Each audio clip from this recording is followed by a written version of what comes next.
काय सांगणार, काल महाविकास आघाडीच्या तिघही पक्षांमध्ये भांडणं झाल्याचं पाहायला मिळालं.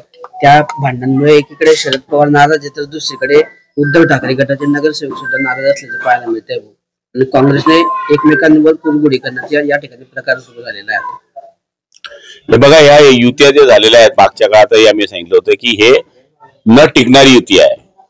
उद्धव ठाकरे हे कोणत्या विचाराचे होते, ते कोणामुळे तिकडे गेले, शरद पवारांची आणि अजितदादांची आपण जर या ठिकाणी गोष्ट पाहिली तर हे पक्ष एकाच विचाराचे होते, फक्त काही कारणास्तव वेगवेगळे झाले.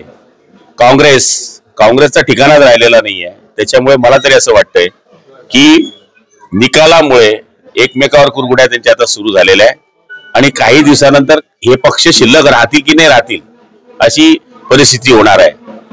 ज्या उद्धव ठाकरेंनी देवेंद्रजींना एक तर तू राहतो का मी राहतो असं म्हणलं, आज ती त्यांची पप्पी घेत आहे.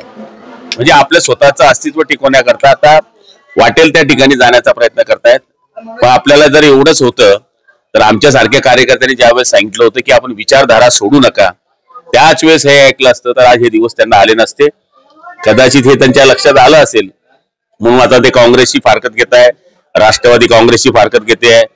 एक राष्ट्रवादीचे लोक नाराज होऊन नेतृत्व बदलण्याचा प्रयत्न करतायत. त्यामुळे चित्र काही ठिकाणावर नाहीये.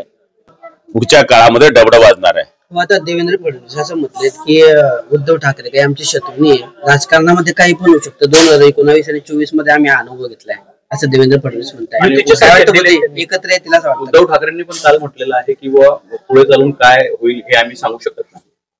हे बघा, आम्ही जे विचारधारा सोडून जे लोक आमच्यापासून लांब जात होते त्याच्याकरता आम्ही भगव्या झेंड्याकरता देवेंद्रजींबरोबर आम्ही या ठिकाणी आलेलो आहे.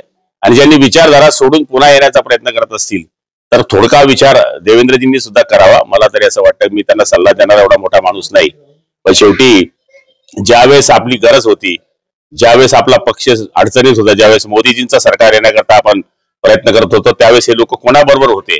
आता यांच्याकडे काहीच राहिलं नाही म्हणून आता हे तुमच्याकडे येत आहेत किंवा तुमच्याशी गोड बोलतायत, पण हे कोणाचीच नाही याचा निश्चितपणाने त्यांनी विचार करावा अशी माझी त्यांना विनंती आहे. उद्धव ठाकरे काल पत्रकार परिषदेत म्हटले की मी काही कपाटातला माणूस नाहीये, बाळासाहेबांचे विचार घेऊन पुन्हा मैदानात आलोय असं ते म्हणतायत.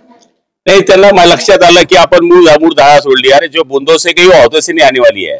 त्यामुळे ज्यांनी भगवा सोडला त्यांनी नंतर भगवा पकडला तर हात थरथरतात हे त्यांच्या लक्षात आलंय.